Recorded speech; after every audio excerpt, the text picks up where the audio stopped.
क्या है आपका? तनिका मलिक। और उम्र कितनी है आपकी? I am 23 years old। चलो, ताजा ताजा वोट है, क्या हाँ। सोच के कहाँ जाएगा ये बताइए। हरियाणा में इस बार चुनाव है और कांग्रेस। साथ ही साथ कांग्रेस। मुद्दा ही कांग्रेस है।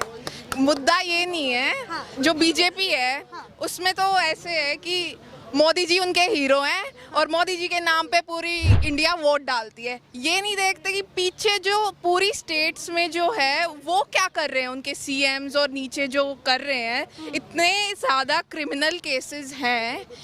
मतलब 44% आई थिंक क्रिमिनल एमपीज हैं जिनके खिलाफ क्रिमिनल केसेस हैं, एंड कि वो कम नहीं है वो केसेस। हाँ। कोई मर्डर का है, हाँ। कोई रेप का है।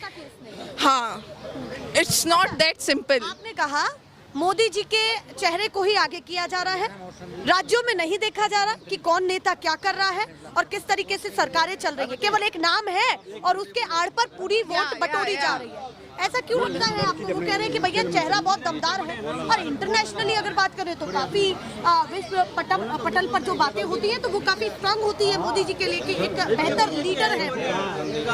इंटरनेशनल लेवल पे मोदी जी के अलावा पहले भी बहुत सारे प्राइम मिनिस्टर्स ने बहुत अच्छा काम किया है जिन्हें रिकॉग्निशन नहीं मिला, क्योंकि मीडिया इतना एक्टिव नहीं था उस टाइम पे। सोशल मीडिया इतना एक्टिव है, अब चींटी भी मरती है तो पूरी इंडिया को पता चल जाता है। लेकिन बात ये है कि पहले जो थे उनको रिकॉग्निशन नहीं मिलता था। प्राइम मिनिस्टर मनमोहन सिंह, अब उन्होंने क्या कुछ नहीं किया है इंडिया के लिए, सबको पता है। इकोनॉमिक क्राइसिस जब आया था इंडिया में, ही वॉज देयर।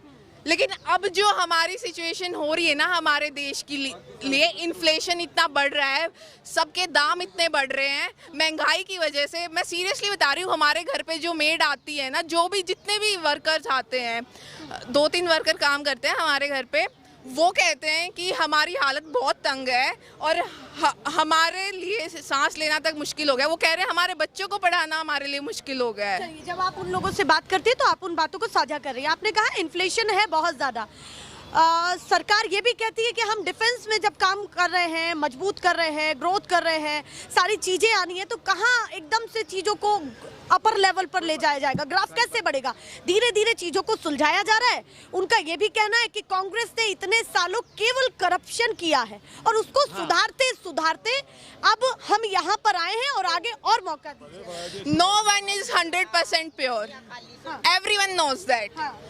बस ये होता है, कोई ज्यादा अच्छा होता है, कोई कम अच्छा होता है, ठीक है। तो कांग्रेस बीजेपी से तो बेटर है। ऑप्शन चुन रही है। हाँ, बीजेपी बेटर नहीं है। नहीं बेटर नहीं है, मैं बेस्ट नहीं कह रही, I am just saying better है। चलिए, और मैं ऐसे ही नहीं कह रही है आपका या कांग्रेस पर आकर के रुक गया। हाँ। तो अभी एम्प्लॉयमेंट की बात करूं तो एम्प्लॉयमेंट का क्या हाल है? हरियाणा के साथ साथ पूरे देश की बात मैं कर रही हूँ। क्या प्राइवेटाइजेशन तो सबको पता ही है, सब कुछ प्राइवेट होता जा रहा है। They are copying America. US में क्या है, प्राइवेटाइजेशन हुआ था तो उनकी ग्रोथ हुई थी, इकोनॉमिक ग्रोथ, उनकी अर्थव्यवस्था बढ़ी थी। लेकिन इंडिया में क्या है, जो हमें सीधा, एक तो इंडस्ट्रियलिस्ट की कमी है, उद्योगपति कम है और ये पूंजीपति ज़्यादा है। मतलब पूंजीपति भी 2-3 है, कहाँ ज़्यादा है, सभी को पता है, 2-3 रटे हुए नाम है। तो उनके हाथ में ही उन्हें ही बेचा जा रहा है सब। वो रटे हुए नाम कौन कौन से हैं? अडानी जी, अंबानी जी, बस ये 2 तो मेन ही है। और उनका सहारा तो कांग्रेस भी लेती है। बीजेपी भी अभी सवाल उठाया गया था कि राजस्थान में कांग्रेस उनको, उनके टेंडर को आगे बढ़ा रही है। साथ में ये बातें भी हुई कि बीजेपी पर ये सवाल उठता है कि वो ज्यादा करते हैं। ये बातें निकल करके सामने आ रही है। जो टेंडर की बात रही, हाँ। तो जो क्वालिटी, जो कंपनी ज्यादा क्वालिटी देगी, हाँ। उसे ही मिलेगा, वो तो उसको अपने उसके हिसाब से मिलेगा। और आप कह रही हैं कि पूंजीपति और उद्योगपति में बहुत अंतर है, हाँ उस पर फोकस किया जाए। हाँ। चलो, डिफरेंशिएट रतन टाटा, रतन टाटा को देखा है सबने, फेवरेट ऑफ ऑल, इतने अच्छे इंसान हैं, I can't say in words. चलिए, उन्होंने रतन टाटा से कंपैरिजन अंबानी अडानी जी की है। भरोसा उनका कांग्रेस पर है, पर पूरी तरीके से नहीं है। इंटरनेशनल लेवल पे Ratan Tata is the only one who has influenced the whole world. इस बीच आप कुछ कह भी रही थी विनेश फोगाट को लेकर के, क्या कह रही थी बताइए? अभी हालांकि सभी को पता है कि पेरिस ओलंपिक्स चल रहा है, तो विनेश फोगाट सीधा क्वालिफाई हो चुकी है फाइनल्स के लिए। मोदी जी ने उन्हें कॉन्ग्रेचुलेट नहीं किया, बधाइयाँ नहीं दी। क्यों भाई? उन्होंने क्या बिगाड़ दिया? देश का नाम रोशन कर रही है। He should be impartial. उसे बिल्कुल भी पार्शियलिटी नहीं करनी चाहिए।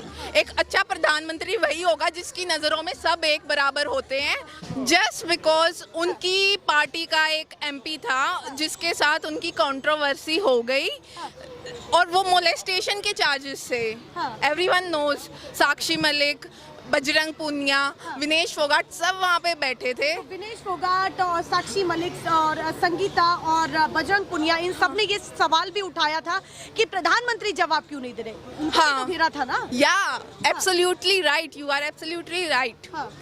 एक्चुअली यही बात है जो प्रॉब्लम है। He should be impartial.